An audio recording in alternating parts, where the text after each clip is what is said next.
کرام، معزز سامعین کرام، مصلیان نظام، السلام علیکم ورحمۃ اللہ وبرکاتہ۔ الحمدللہ رب العالمین والعاقبۃ للمتقین، والصلاة والسلام علی سید الانبیاء والمرسلین وعلی آلہ واصحابہ اجمعین، اما بعد، فاعوذ باللہ من الشیطان الرجیم، بسم اللہ الرحمن الرحیم۔ اولئک کتب فی قلوبہم الایمان، صدق اللہ العظیم۔ بارگاہ رسالت مآب صلی اللہ علیہ وسلم میں جھوم جھوم کر ہدیہ درود پاک پیش کریں۔ اللہم صلی علی سیدنا و شفیعنا و حبیبنا و کریمنا و مولانا محمد مبارک وسلم، صلاۃ و سلاما علیک یا رسول اللہ صلی اللہ علیہ وسلم۔ کروڑا کروڑ شکر احسان فضل و کرم ہے رب ذوالجلال کا کہ اس نے اپنے فضل سے ہم سب کو سنی صحیح العقیدہ خوش عقیدہ مسلمان بنایا اور اپنی عبادت نماز جمعہ کی ادائیگی کی توفیق عطا فرمائی۔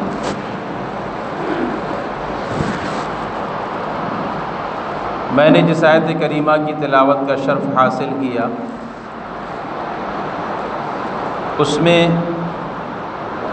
اللہ پاک نے ان لوگوں کا ذکر فرمایا کہ جو اللہ کے لیے محبت کرتے ہیں اور اللہ کے لیے کسی سے نفرت کرتے ہیں۔ تھوڑا وقت ہے، گفتگو توجہ سے سنا کریں آپ۔ ہماری زندگی مختصر ہے، ہم اس دنیا میں مسافر ہیں۔ کن فی الدنیا کأنک غریب، دنیا میں ایسے رہو جیسے سفر کر رہے ہو۔ ایک دن سفر ختم ہو جاتا ہے، آدمی منزل کو پہنچ جاتا ہے۔ ایسی ہمارا بھی یہ دنیا کا سفر ہے۔ ہم سے پہلے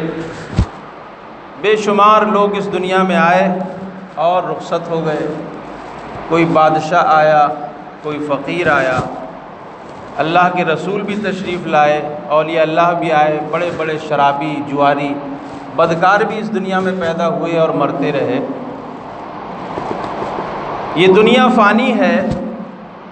کل من علیہا فان ویبقی وجہ ربک ذو الجلال والاکرام۔ ساری کائنات فنا ہونے والی ہے، باقی رہنے والی ذات اللہ کی ذات ہے جو ہمیشہ سے ہے اور ہمیشہ رہے گی۔ جس طرح آج ہم اس دنیا میں ہیں، ہماری عمر اگر 20 سال 21 سال پہلے ہمارا وجود نہیں تھا، 50 سال ہے تو 51 سال پہلے ہمارا وجود نہیں تھا۔ آگے کو ہماری زندگی 10 سال بچی ہے، 20 سال بچی ہے، اس کے بعد پھر ہم جیسے پہلے معدوم تھے ویسے ہی معدوم ہوں گے، لیکن فرق یہ ہے کہ ہم اس دنیا سے کیا لے کے جائیں گے۔ دنیا سے ہمارے ساتھ کیا جائے گا؟ ہمارا عمل ہمارے ساتھ جائے گا، ہمارا کردار ہمارے ساتھ جائے گا، ہماری نیکی یا گناہ ہمارے ساتھ جائیں گے۔ اگر ہم نے اس دنیا میں اللہ والوں کے نقش قدم پہ چلتے ہوئے زندگی ایک نکوکار جیسی گزاری، تو قسم خدا کی جو آنے والی منزل ہے وہ اس دنیا سے کہیں بہتر ہے۔ آنے والی جو منزل ہے وہ اس دنیا سے کہیں اچھی ہے۔ آنے والی جو منزل ہے وہ اتنی حسین و جمیل ہے کہ جس کو نہ کسی کان نے سنا، نہ کسی آنکھ نے ایسا حسن و جمال دیکھا ہے۔ اور اگر ہم نے اس دنیا میں غفلت کی زندگی گزاری، ہم نے اس دنیا میں گناہوں بھری زندگی گزاری، ہم نے اس دنیا میں عیاشی کی زندگی گزاری، ہم نے اس دنیا میں حرام خوری و حرام کاری کی زندگی گزاری، تو یاد رکھنا آنے والی جو منزل ہے وہ اتنی بھیانک ہے، نہ کسی کان نے سنی اور نہ کسی آنکھ نے دیکھی۔ فیصلہ آپ کے ہاتھوں میں ہے۔ اس دنیا میں خالی نہیں ہے، امتحان ہے۔ یہ دنیا امتحان گاہ ہے، ہر ایک انسان امتحان میں ہے۔ کسی کا امتحان 50 سال کا ہے، کسی کا 60 سال کا ہے، کسی کا 70 اور 80 کا ہے، اس کے بعد ختم ہے۔ اتنی لمبی زندگی نہیں۔ اولئک کتب فی قلوبہم الایمان، جن لوگوں نے اللہ کے لیے محبت کی، اور اللہ کے لیے کسی سے نفرت کی، وہ ایسے لوگ ہوتے ہیں کہ اللہ تعالیٰ ان کے دل میں ایمان نقش فرما دیتا ہے، پھر ان کا دل حرام میں نہیں لگتا، پھر ان کا دل ناچ گانے میں نہیں لگتا، پھر ان کا دل برائیوں میں نہیں لگتا، ان کا دل عبادت میں لگتا ہے، ان کا دل سجدوں میں لگتا ہے، ان کا دل دین کے کام میں لگتا ہے، اور وہ دین کا اتنا بڑا کام کر کے چلے جاتے ہیں کہ وہ دنیا سے رخصت ہو جاتے ہیں اور لوگ فائدہ اٹھاتے رہتے ہیں۔ یا خدا بزم کونین میں دعوت، شمع بزم ہدایت سلامت رہے، گلشن اعلیٰ حضرت کے جتنے ہیں پھول، سارے پھولوں کی نکہت سلامت رہے، اے بریلی میرا باب جنت ہے تو، یعنی جلوہ کہے اعلیٰ حضرت ہے تو، بالیقین مرکز اہل سنت ہے تو، یہ تیری مرکزیت سلامت رہے، یہ تیری مرکزیت سلامت رہے۔ مسلمانوں ہم کتنے خوش نصیب ہیں کہ ہم ضلع بریلی میں رہتے ہیں، جہاں اللہ نے مجدد دین و ملت کو پیدا کیا ہے، جہاں اللہ نے ایسی ذات کو پیدا کیا ہے جس ذات نے اگر ہندوستان میں اسلام کو پھیلایا ہے، خواجہ معین الدین نے تو اسلام کو بچایا ہے اعلیٰ حضرت مجدد الدین۔ اور آج دنیا، ہندوستان نہیں بلکہ پوری دنیا میں جدھر دیکھو آج یہ نعرہ گونجتا نظر آتا ہے، عشق محبت، عشق محبت، عشق محبت، عشق محبت، ملک سخن کی شاہی تم کو رضا مسلم، جس سمت آ گئے وہ سکے بٹھا دیے ہیں، یہ اعلیٰ حضرت ہیں۔ آج ہم بھی مرید ہونے کے لیے پیروں کی بارگاہ میں جاتے ہیں، ہم گناہگار جاتے ہیں، ہم سیاہ کار جاتے ہیں، میلہ دل لے کے جاتے ہیں، لیکن اعلیٰ حضرت ہیں، 22 سالہ زندگی ہے آپ کے والد محترم حضرت نقی علی خان صاحب علیہ الرحمہ پیر و مرشد کی بارگاہ میں لے کر کے پہنچتے ہیں، مارہرہ شریف سید آل رسول احمدی کی بارگاہ میں بیعت کرنے کے لیے اپنے شہزادے احمد رضا کو لے کے جا رہے ہیں، باپ اور بیٹے دونوں بارگاہ میں پہنچتے ہیں۔ عزیزان محترم، سید آل رسول احمدی میاں نے آپ کو مرید کر لیا، سبحان اللہ، اور مرید کرتے ہی سلسلہ عالیہ قادریہ پر قادیہ کی اجازت و خلافت بھی مرحمت فرما دی۔ عزیزان محترم، سید آل رسول ابوالحسین احمد نوری میاں نے عرض کیا، سرکار آپ کی بارگاہ میں لوگ آتے ہیں مرید ہونے کے لیے، لیکن خلافت تو ایسے سب کو نہیں ملتی ہے، یہ وجہ کیا ہے؟ بریلی کا احمد رضا آیا ہے، آتے ہی اس کو بیعت بھی کر لیا اور آپ نے اجازت بھی دے دی، خلافت سے بھی نواز دیا، وجہ کیا ہے؟ تو سید آل رسول احمدی نے فرمایا، اے دوست، یہاں لوگ آتے ہیں میلہ دل لے کے آتے ہیں، میلہ کچیلا کر لے کے آتے ہیں، اس کی صفائی کے لیے جو دل گناہوں سے ہٹا ہوا ہے، اس میل کو ہٹانے کے لیے، اس میلے دل کو صاف ستھرا کرنے کے لیے یہاں عبادتوں کی ضرورت پڑتی ہے، اس سے پہلے مجاہدات کرائے جاتے ہیں، ریاضات کرائی جاتی ہیں، اب اسے خلافت ملتی ہے۔ لیکن سنو، یہ بریلی کا احمد رضا ہے جس کی پیشانی میں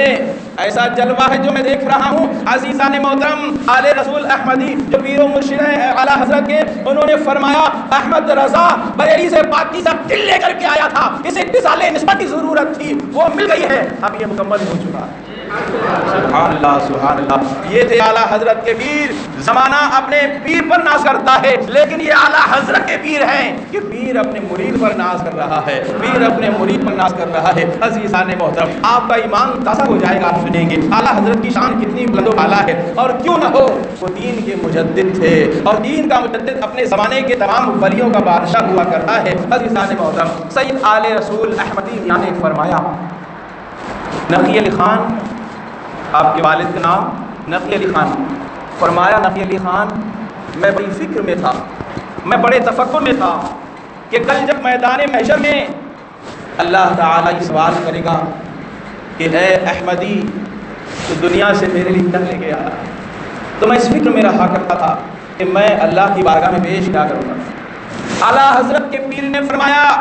اب میری وہ فکر دور ہو چکی ہے، اب بروز محشر اگر اللہ تعالیٰ مجھے یہ سوال کرے گا کہ اے آل رسول دنیا سے کیا لے کے آیا ہے، تو میں احمد رضا کو پیش کر دوں گا، میں اعلیٰ حضرت کو پیش کر دوں گا۔ یہ ہے اعلیٰ حضرت کی شان۔ عزیزان محترم، سرکار اعلیٰ حضرت عظیم البرکت کی یہ شان ہے کہ جن پر پیر ناز کر رہا ہے، اور پیر بھی ایسے جو سادات سچے سید آل رسول، تیری نسل پاک میں ہے بچہ بچہ نور کا، تو ہے عین نور تیرا سب گھرانہ نور کا۔ ہم اور آپ بھی اپنے پیروں کی بارگاہ میں جاتے ہیں، لیکن آج کل کا حال یہ ہے کہ لوگ عیش و عشرت میں فسق و فجور میں اتنے پھنسے ہوئے ہیں کہ ہم اگر مزاروں پہ حاضری دینے کے لیے جاتے ہیں، ہماری نیتیں کچھ اور ہوتی ہیں، ہماری فکریں کچھ اور ہوتی ہیں، ہم شاپنگ کے لیے جاتے ہیں، ہم گھومنے کی نیت سے جاتے ہیں، بہانہ لیتے ہیں کہ ہم اجمیر جا رہے ہیں، ورنہ ہمارے بہتوں کے یہ حال ہوتے ہیں کہ اجمیر شریف ضرور جائیں گے، لیکن نماز ایک وقت کی وہ ادا نہیں کرتے کہ اللہ کے ولی ایسی حاضری سے خوش ہوں گے؟ یقیناً ایسی حاضری سے اللہ کے ولی خوش نہیں ہوتے۔ اللہ کے ولی اللہ کے دوست ہوتے ہیں، وہ اسی کو پسند کرتے ہیں جو سجدہ گزار ہوتا ہے، عبادت گزار ہوا کرتا ہے۔ اس لیے اگر اللہ کے ولیوں کی بارگاہ سے بھی ملے گا اسی وقت ملے گا، یہ اچھی طرح ذہن میں بٹھا لو، جب تم نیک بنو گے، جب تم عبادت گزار بنو گے، جب تم سجدہ گزار بنو گے۔ اعلیٰ حضرت اپنے پیر کے شہر میں جب پہنچتے تھے، ہم آپ پہنچتے ہیں عیاشی بھی کرتے ہیں، اللہ ماشاء اللہ اللہ پاک محفوظ رکھے، سب کو نہیں کہہ رہا، بہت سے گناہوں کے کام بھی کرتے ہیں، لیکن یہ اعلیٰ حضرت ہیں اپنے پیر کے شہر میں پہنچتے ہیں تو پیر میں چپل تک نہیں پہنا کیا کرتے تھے، ننگے پیر اپنے پیر کے شہر میں قدم رکھا کرتے تھے۔ عزیزان محترم، اب ذرا سوچئے کہ جو اعلیٰ حضرت اپنے پیر کے شہر میں چپل پہن کر کے داخل نہیں ہوتے، جب ساری کائنات کے بادشاہ کے شہر میں وہ داخل ہوتے ہوں گے تو ان کے عشق کا کیا عالم ہوتا ہوگا، احترام کا کیا عالم ہوتا ہوگا۔ اور وہ خود فرماتے ہیں جب مدینہ شریف پہنچتے ہیں، احمد رضا حرم کی زمین اور قدم رکھ کے چلنا، پیر کی بارگاہ میں پہنچے تو قدم رکھ کے چلے تو، لیکن جب مدنی سرکار کی بارگاہ میں، مدینے کے تاجدار کی بارگاہ میں، محبوب پروردگار کی بارگاہ میں پہنچتے ہیں تو کہتے ہیں احمد رضا حرم کی زمین اور قدم رکھ کے چلنا، ارے سر کا موقع ہے وہ جانے والے، مدینے کے خطے خدا تجھ کو رکھ کے غریب و فقیروں کے ٹھہرانے والے، غریب و فقیروں کے ٹھہرانے والے۔ عزیزان محترم، یہ اعلیٰ حضرت کی شان کہ جن کا دل منور، جن کا دل پاکیزہ، جن کا دل عشق رسول کا مدینہ تھا، جن کا دل محبت رسول کا گنجینہ تھا، جن کے دل میں عشق رسول کے دریا موجود تھے، اسی لیے ساری دنیا عشق محبت اعلیٰ حضرت کے نعرے لگاتی ہے۔ ایسا ایمان کامل، ایسا یقین کامل کہ جب حج بیت اللہ کے لیے تشریف لے جا رہے ہیں، پانی والا جہاز چلا کرتا تھا، ہزاروں کی تعداد میں حجاج کرام اس جہاز میں تشریف فرما ہے، سفر آگے بڑھتا جا رہا ہے، اچانک سمندر میں طوفان آ جاتا ہے اور جہاز طوفان میں پھنسنے لگتا ہے، اور اس عالم یہ ہے سمندر کا کہ دریا میں موجیں اٹھ رہی ہیں اور جہاز جو ہچکولے کھا رہا ہے، ادھر ادھر ہو رہا ہے، چیخ و پکار مچنے لگا، کیپٹن اناؤنسمنٹ کر رہا ہے، سارے لوگ الرٹ ہو جائیں، سارے لوگ ہوشیار ہو جائیں، اے حجاج کرام ہو سکتا ہے کہ آپ کی شہادت ہو جائے، کیونکہ یہ ہمارا جہاز طوفان کی نظر ہو چکا ہے، چار جانب سے طوفان نے جہاز کو گھیر لیا ہے، اب ہر ایک انسان اپنا ذمہ دار ہے، اپنے بچنے کی صورت سوچیں، اپنی جان و مال کو بچانے کی خود کوشش کریں۔ عزیزان محترم، کیپٹن کا یہ اناؤنسمنٹ سننے کے بعد ہر طرف ہوا کا عالم تھا، لوگ چیخ و پکار کر رہے تھے، لوگ آنسو بہا رہے تھے، لیکن ایک ذات تھی جو پرسکون بیٹھی تھی، ایک شخصیت تھی جو بڑے اطمینان میں بیٹھی تھی، لوگ دہاڑے مار کر رو رہے تھے، لیکن ایک اللہ کے ولی کی ذات تھی کہ جن پہ لبوں پہ مسکراہٹ تھی۔ لوگ پہنچتے ہیں، سرکار آپ کے لبوں پہ مسکراہٹ ہے، سب لوگ رو رہے ہیں، سب لوگ آنسو بہا رہے ہیں، جہاز ڈوبنے والا ہے اور آپ مسکرا رہے ہیں۔ اعلیٰ حضرت کی ذات تھی۔ اعلیٰ حضرت نے فرمایا میں مسکرا اس لیے رہا ہوں کہ لوگ خامخواہ رو رہے ہیں، لوگ خامخواہ آنسو بہا رہے ہیں، کیونکہ میرا عقیدہ و ایمان ہے کہ پہاڑ اپنی جگہ سے ٹل سکتا ہے لیکن یہ جہاز غرق نہیں ہو سکتا۔ لوگوں نے عرض کیا سرکار اتنی یقین کے ساتھ آپ کیسے کہہ سکتے ہیں؟ فرمایا یہ کسی اور کا فرمان نہیں، غیب داں پیغمبر کا فرمان ہے، نبی آخر الزماں کا فرمان ہے، محبوب پروردگار کا فرمان ہے کہ جو دعائے سفر پڑھ کے سواری میں سوار ہوگا وہ سواری حادثے کا شکار نہیں ہوتی۔ اور احمد رضا یہ غلام رسول ہے، اس نے جہاز میں چڑھنے سے پہلے اس دعا کو پڑھ لیا ہے۔ اب میرا وجدان کہتا ہے کہ سمندری طوفان آتے رہیں لیکن یہ جہاز غرق نہیں ہو سکتا ہے۔ عزیزان محترم، سرکار اعلیٰ حضرت نے فرمایا سب لوگ خاموش ہو جائیں، گھبرانے کی ضرورت نہیں ہے۔ احمد رضا نے دعائے سفر پڑھ لی ہے، آپ لوگ درود پاک پڑھتے رہے۔ عزیزان محترم، سارے حاجیوں کا رونا ختم ہوا، آنکھوں سے اشک لوگوں نے صاف کیے، آنکھوں سے آنسو صاف کیے اور ہر زبان پر درود کے کلمے جاری ہو گئے، درود کے نغمے جاری ہو گئے۔ اور اعلیٰ حضرت کی شان یہ تھی کہ آپ جہاز کے سب سے اوپر والی منزل پر پہنچتے ہیں، جہاز کا رخ مدینہ شریف کی طرف تھا، نیت باندھ کے کھڑے ہو گئے، سبحان اللہ، نیت باندھ کے کھڑے ہونے لگے ہو گئے اور آنکھوں سے محبت کے عشق کے آنسو اس لیے بہ رہے تھے کہ کچھ ہی دیر کے بعد جہاز منزل کو پہنچ جائے گا اور مجھے اپنے آقا کے روضے کا دیدار ہوگا۔ ہاتھ باندھ کر کے کہنے لگے آنے دو یا ڈبو دو اب تو تمہاری جانب، آنے دو یا ڈبو دو اب تو تمہاری جانب، کشتی تمہیں پہ چھوڑی لنگر اٹھا دیے ہیں، کشتی تمہیں پہ چھوڑی لنگر اٹھا دیے ہیں۔ عزیزان محترم، سرکار اعلیٰ حضرت ہی پڑھتے جا رہے تھے اور دھیرے دھیرے طوفان گھٹتا جا رہا تھا۔ سرکار اعلیٰ حضرت اور آدو وظائف پڑھتے جا رہے ہیں، طوفان گھٹتا جا رہا ہے، یہاں تک کہ چند ہی لمحات کے بعد، ساعات کے بعد طوفان ختم ہوا اور جہاز اپنی منزل کی طرف سلامتی کے ساتھ رواں دواں ہو گیا۔ عزیزان محترم، یہ ہے اللہ کے ولیوں کی ذات، اللہ کے ولیوں کی شان کہ جن کی شان نرالی ہے۔ جب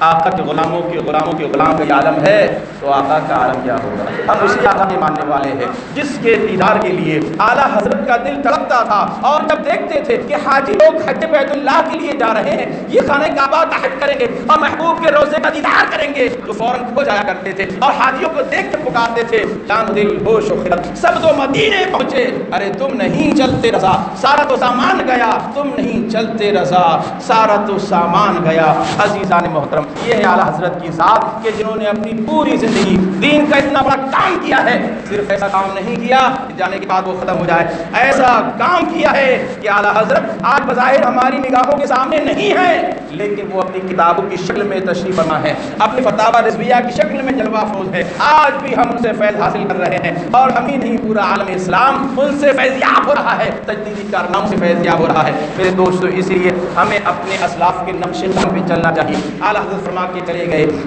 یا رسول اللہ تیرے غلاموں کا نقش قدم ہے راہ خدا، تیرے غلاموں کا نقش قدم ہے راہ خدا، وہ کیا بہک سکے جو یہ سراغ لے کے چلے، اور لہد یعنی قبر لہد میں عشق رخ شہ کا داغ لے کے چلے، اندھیری رات سنی تھی چراغ لے کے چلے۔